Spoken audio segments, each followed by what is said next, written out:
नमस्कार बच्चों, मेरा नाम है गैरी पंडित और आप देख रहे हैं हॉक्सिला अकेडमी। इसको देखने के तुरंत उपरांत आपको ये समझ में आना चाहिए कि यहाँ पर कुछ ऐसा बनने की संभावना है।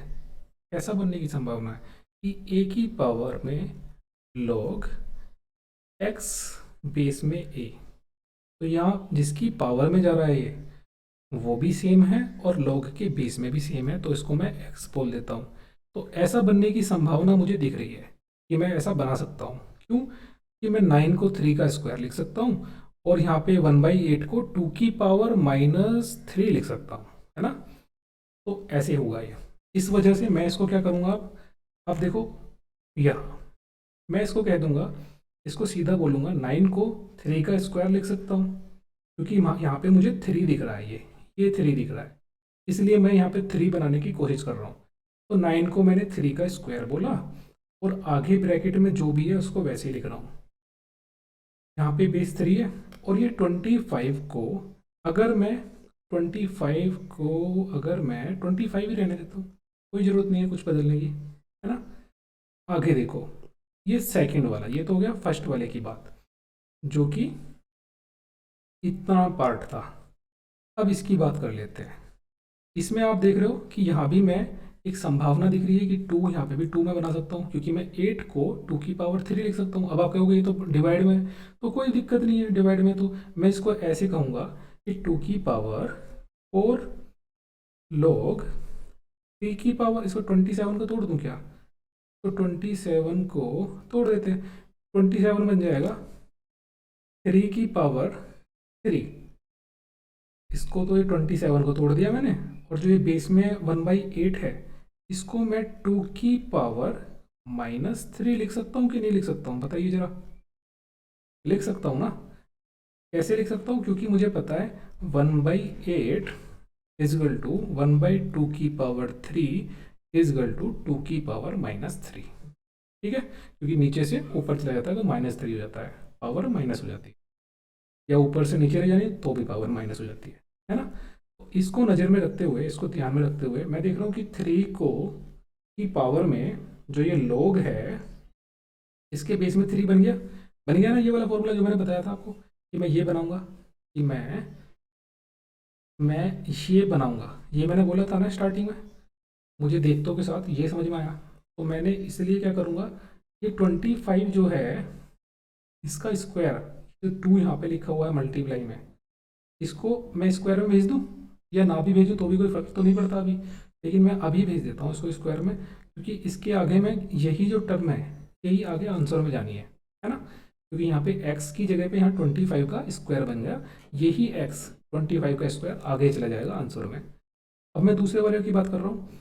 दूसरे वाले में आप देख रहे हो कि 2 की पावर में जो बन रहा है ये -3 डिवाइड में जाएगा, यानी कि 4 मल्टीप्लाई, एक 3 ऊपर आएगा इसका, ये वाला 3, एक 3 आएगा -3 ये वाला, तो ये यहाँ पे -3 आया, ठीक है। और इनटू फिर रह जाएगा log 3/2।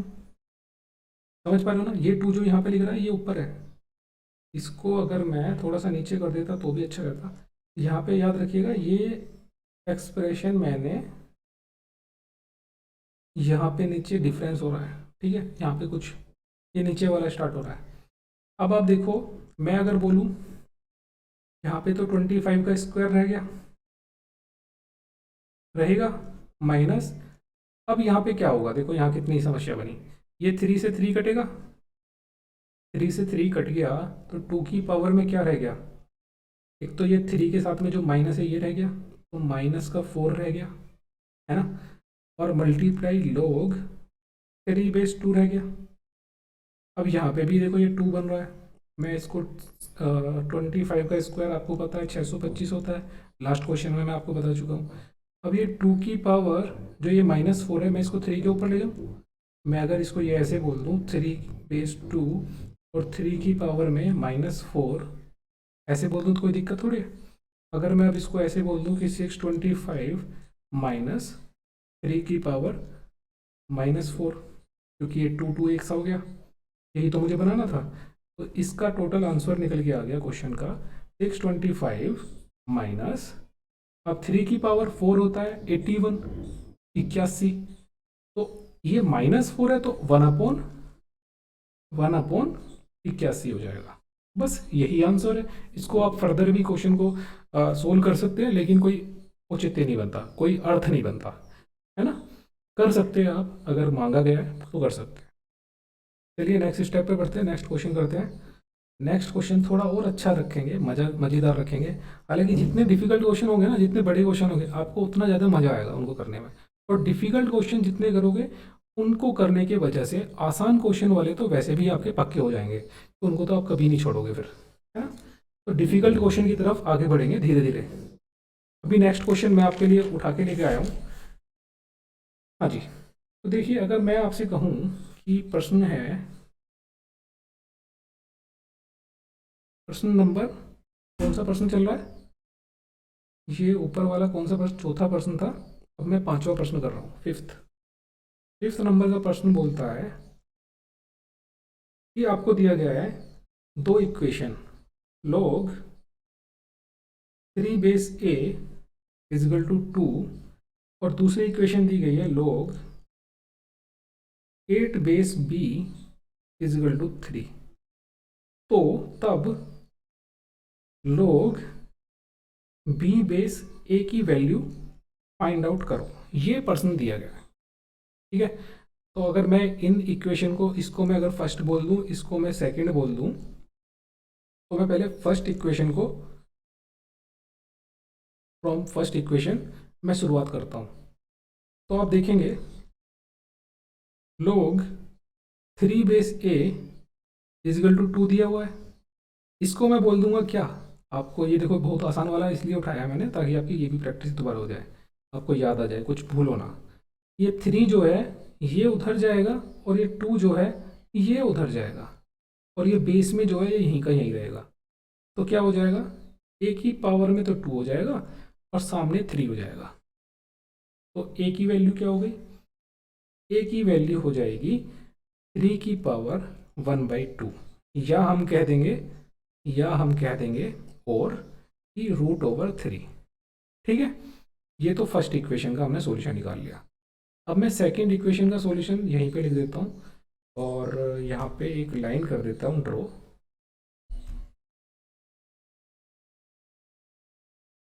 सीधी लाइन कर देते हैं लगभग। ठीक है, हाँ जी। तो दूसरी इक्वेशन सेकंड से, फ्रॉम सेकंड इक्वेशन आप देखेंगे कि log 8 base b is equal to दिया हुआ है 3। तो इसी तरह से आप कह दोगे क्या, आप कहोगे b की पावर, जस्ट अ मिनट, मैं या पेन यही लिख लेते हैं, b की पावर 3 इजकल टू 8। तो b इजकल टू 8 की पावर 1/3, जिसकी वैल्यू आपको पता है होती है 2। क्यों, ये 8 जो है,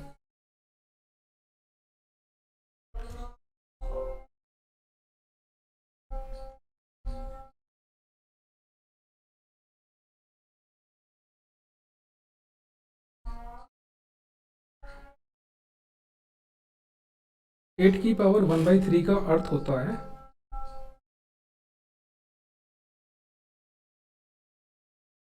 क्यूब रूट ऑफ 8।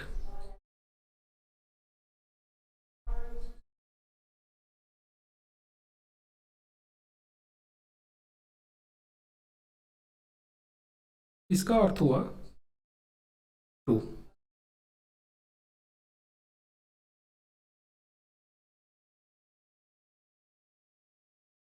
अब अंतिम पड़ाव को पूरा कर लेते हैं।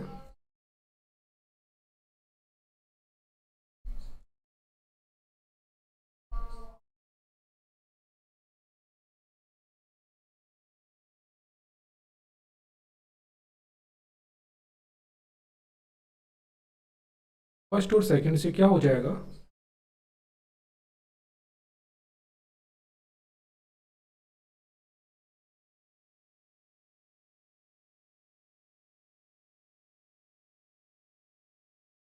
log 2 base 3 √3।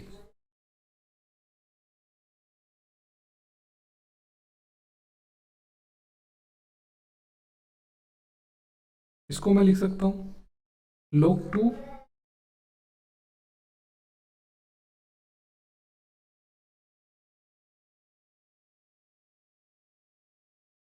को मैं ऐसे डिनोट कर सकता हूँ।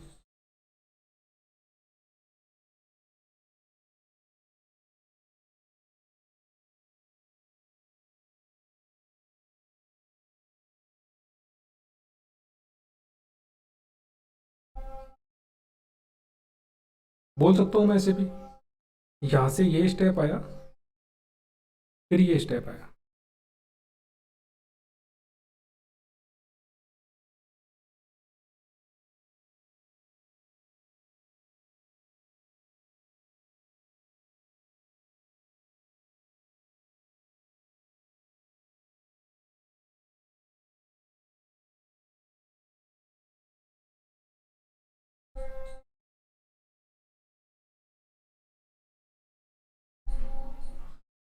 तो इस तरह से ये आंसर निकल के आ गया, यही इसका आंसर है। तो अगर आप देख पा रहे हैं मैंने क्या करा, यहाँ के बाद में मैंने इन दोनों जो मैंने स्टेप से, फर्स्ट स्टेप और सेकंड इक्वेशन, फर्स्ट इक्वेशन मतलब ये वाला इक्वेशन और ये वाली इक्वेशन से मैं वैल्यू निकाल के लेके आ गया ए और बी की। अभी मैंने फिर ए और बी की वैल्यू को, जो हमें वैल्यू फाइंड आउट करनी थी, कौन सी वैल्यू फाइंड आउट करनी थी, ए वैल्यू फाइंड आउट करनी थी। इस वैल्यू की को फाइंड आउट करने के लिए मैंने क्या किया, इसमें वैल्यू रख दी ए और बी की। ए और बी की वैल्यूज़ जो थी वो मैंने बिल्कुल डिट्टू रख दिया। ये √3 था, ये जो वैल्यू आई थी ये √3 आई थी, और ये हमारे पास में बी की वैल्यू 2 आई थी, है ना। फाइनल रिजल्ट तो यही था। इनको मैंने सीधा सीधा पुट किया और 3 को मैंने 3 की पावर 1/2 हो जाएगा। और आपको पता है बेस की पावर में जो होता है वो सामने आके 1 अपॉन हो जाता है, क्योंकि उसकी मल्टीप्लाई नहीं होती, वो डिवाइड में जाता है। तो दैट्स वाई मैंने इसको 1/1/2 कर दिया। हालांकि मैं इसको सीधा लिख सकता था, किंतु आपको कोई परेशानी ना हो समझने में, इसलिए मैंने कोई भी स्टेप मिस नहीं किया, सारे स्टेप्स आपको दिखाए हैं। तो इन्हीं को बोलते हैं स्टेप्स, है ना। तो मैंने फर्स्ट स्टेप ये किया इसमें, उसके बाद में ये वाला स्टेप किया, उसके बाद में ये वाला स्टेप आया, उसके बाद में ये वाला स्टेप आया, फिर ये वाला स्टेप आया, और अंत में ये आंसर हमारा मिल गया। तो कुल मिला के इतना आसान था ये, ठीक है। अब हम धीरे धीरे क्योंकि स्तर पे बढ़ा रहे हैं, तो थोड़ी थोड़ी जो स्पीड है उनको, उसको भी हम बढ़ाएंगे। जो एक गति है उसको हम थोड़ा सा, उनको समझने की, क्वेश्चंस को करने की, वो हम बढ़ाएंगे। तो ठीक है, कुछ इस तरह से कहिए कि हम कुछ फास्ट फॉरवर्ड मैनर में चलने वाले हैं, ठीक है। इसका रीज़न ये है क्योंकि हमें बहुत सारे क्वेश्चन करने चाहिए। मैं ये मानता हूँ, ये समझता हूँ, जितनी ज़्यादा प्रैक्टिस होगी आत्मविश्वास में भी उतनी बढ़ोतरी होगी।